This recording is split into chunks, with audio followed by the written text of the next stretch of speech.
apie mano genetiškai sudaužytą širdį. Savo rankose aš laikau holterį, kuris matuoja parą laiko mano širdį. Maža mergaitė būdama dar sakydavau, kad esu labai jautri mergaitė. Niekada negalėjau bėgioti krosų. Man prieš 7 metus, kai man buvo 30 metų, buvo diagnozuota hipertrofinė kardiomiopatija. Yra genetinė patologija, tai buvau moksleivė, tai pagrindinė problema turbūt buvo, kad negalėdavau bėgti, bet čia tokia ir problema, aš fizinio vis tiek nekenčiau ir aš visada sirgdavau mėnesiniam. Labiausiai pajaučiau simptomus, kai buvau jau suaugus, man dar 30 tuo metu nebuvo. Dar iš tikrųjų visi tie simptomai prasidėjo man 20 su trupučiu metų. Kiek eidavau pas savo gydytoją ir prašydavau, kad pasižiūrėtų, kad kažkas yra negerai, padarydavo kardiogramą ir sakydavo, viskas čia gerai. Tai va, tai taip tempiau ir paskui, kai turėjau labai stresinį laikotarpį, kai jau vidutinio sunkumo depresija ir buvau perdegus ir dar visokių PTSD turėjau, tai jaučiausi visiškai sulūžus, subyrėjusi į šipulius ir ieškau pagalbos. Tai mane nukreipė į Kauno klinikas, ten mane paguldė, padarė visus tyrimus ir jie pasižiūrėjo širdies echoskopiją ir iš karto pasakė, kad jo, pas jūs yra genetinė liga. Žodžiu, padarė dar krūvas kitų tyrimų. Nežinau iš tikrųjų, kaip ten buvo rezultatai, nes niekas man jų daug labai nekomentavo. Kai aš prižiūrinčio gydytojo paklausiau, kas tai per liga, kaip man su to gyventi, ką man su to daryti, tai jisai man tiesiog pasakė, tai čia yra vaistai, juos pavartosi, neieškokit informacijos apie tai, nesigūglinkit, tiesiog gyvenkit, džiaukitės gyvenimu, nestresuokit ir viskas bus gerai.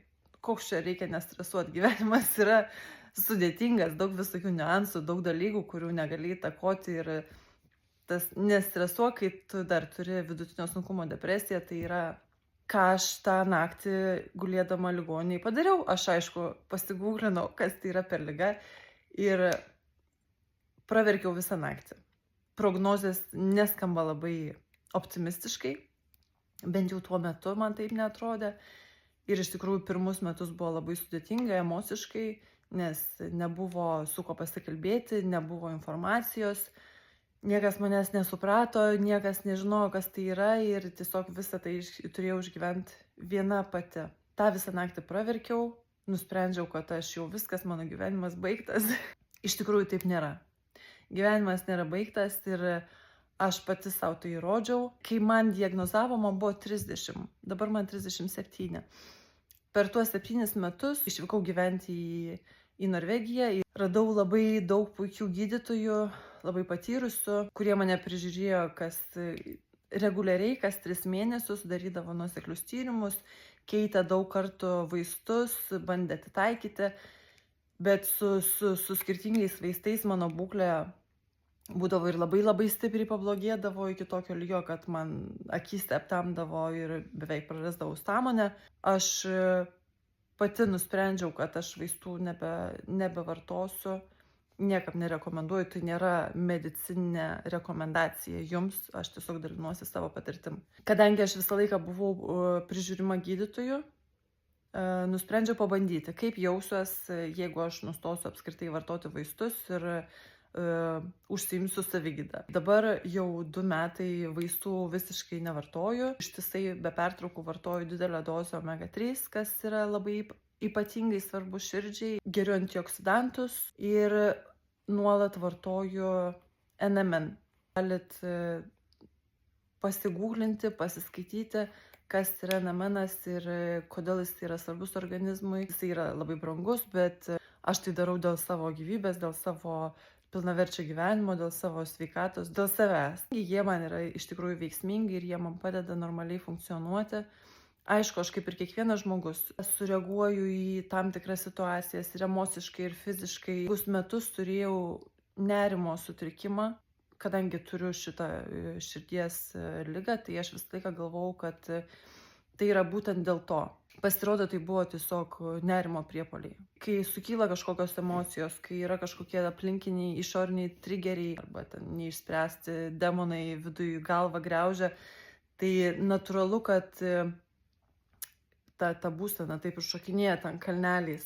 Bet tai, ką aš dabar darau sau, man veikia. Mano gydytojai įvardino garsiai, kad mano būklė yra geresnė negu prieš 5 metus, kai aš pirmą kartą pas juos atvykau. Dabar jaučiuosi žymiai geriau.